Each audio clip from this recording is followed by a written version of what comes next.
area is this here? This area here. We're finding pottery on the ground. Some Native American pottery here. And my friend lived here. He's been here for how many years have you been here, my friend? And we're leaving everything the way that it is. And he's on the other side. And I'm going through the pottery here, looking at the pottery. And we noticed that we're in the desert of Borrego Springs. And he's been living here for 50 years. This is some of the area here. And my friend is over here. We've been walking in this one area. And there seems to have been a camp here at one time. We're finding a lot of pottery on the ground. There's some more here, down below. There's some more on the ground here, on this side here. And sacred grounds. And I gave it a blessing to our spiritual father here. I wanted everybody to see it. I'm walking over to my friend on the other side here, and we came in this old truck there, and this seems to be, there's some more pieces down here that we've come across on the ground. These are pieces of pottery that have scattered out here in Borrego Springs.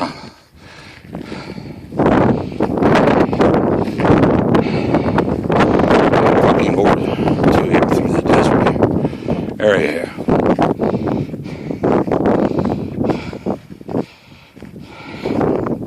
It's my friend Danny.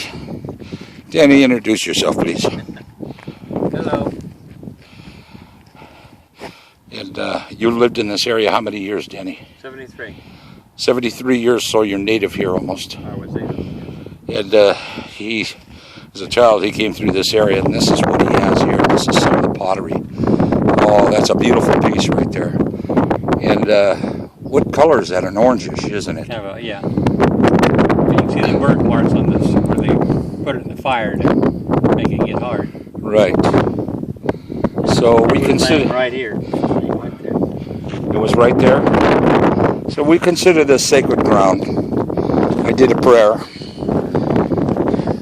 to our spirit father and mothers, and we are not taking anything from the area, and hopefully that nobody will know about this.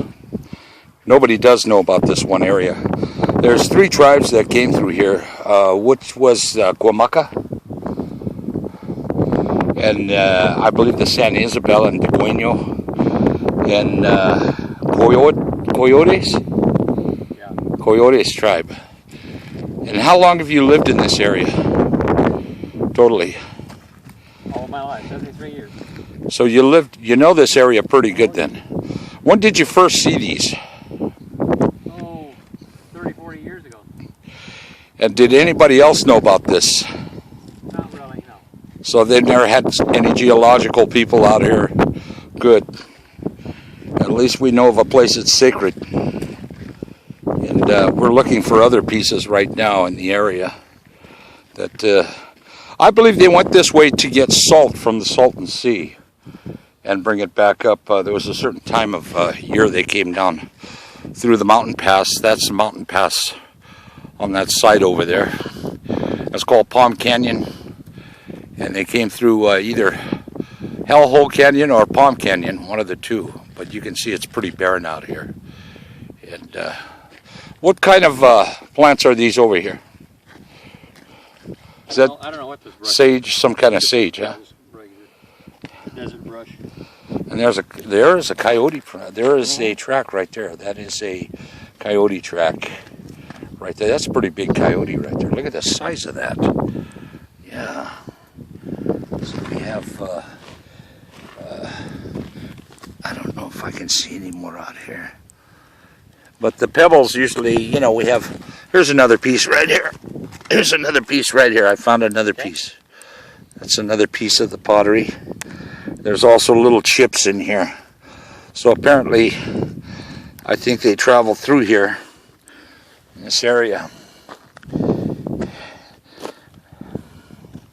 What's the name of this area here? This is just on the 120 acres that we own. Okay. Yeah, he has a lot of memories here, his family. He played out here when he was a young man, and he knew this area very well, so I feel quite honored to have him bring me out here. I do see some carbon, a lot of carbon out here, that they must have had fires back in, there's a lot of carbon also. And I believe that the tribe that came through here was Guamaca. Guamac?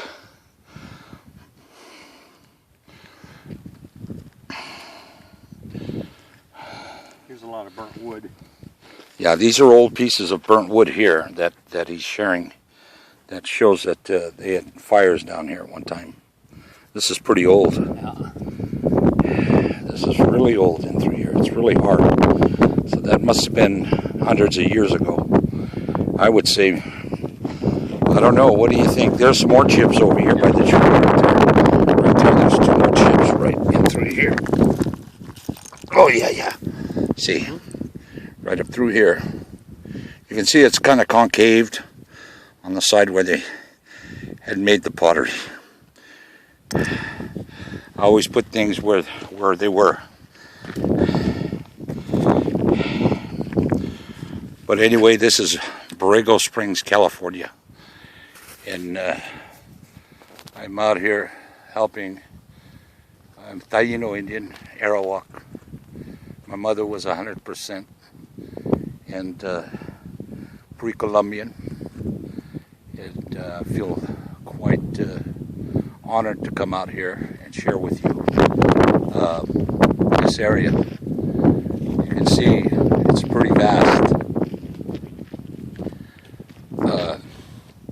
Daca Taino and to the Chataporinco brothers. Here's another episode for us. A lot of people have traveled in this area. I know. They talk about the land bridge, but there's a lot of different opinions on that. And my chief knows, and I know. So, but out here we have barren land. Sometimes, how hot does it get out here? It gets out here up to,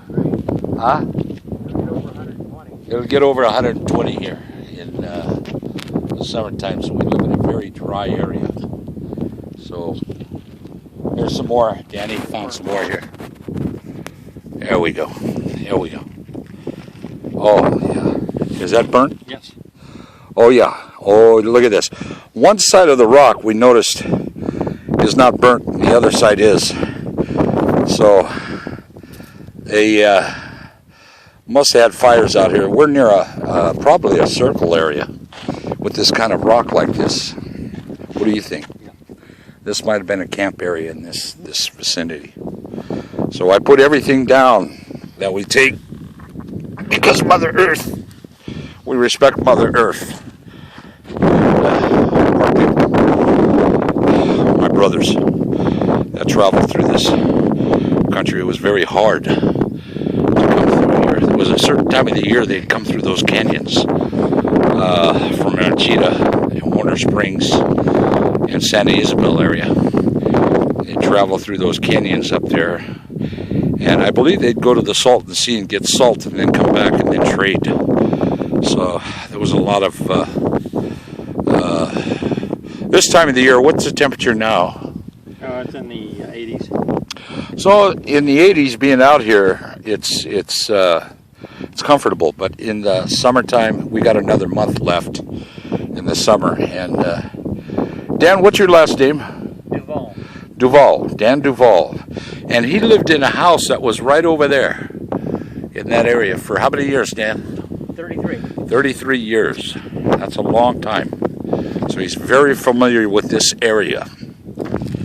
And to all my indigenous brothers and sisters, I hope that you find this very interesting, because nobody knows of this place except the locals that live here. And he's one of the locals, and he's about the only one that knows locally, right? Yeah, we're going through an area over here. Did you find some more? There's some more here. He found some along the edge here on the wash. There's some more on this side here. Oh yes, there's some buried right there. Oh my gosh. Okay, there's some more right there. Oh, okay. So that's, do you think that's mud or do you think that's pottery? I think that's... We just found something. That kind of looks more like mud to me. Yeah, it could be. It could be That's very... mud. That could be mud there, clay mud. But these washes tell a story too, don't they? I mean, we can go down here and check this out. We have to be careful because the sidewinders are out now. And see, I bet you there's a big fat one sitting under there, huh? Every time I come out, and they're coming out about this time of the night. We got diamond heads. And we got 2 types.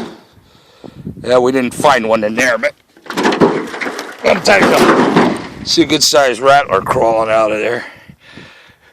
Boy, that's an old cyan, man, right there, bro. What is that? Look at that. What's that say? You remember that one?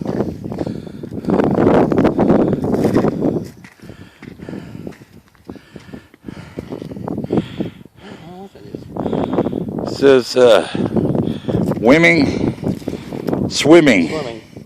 swimming pool.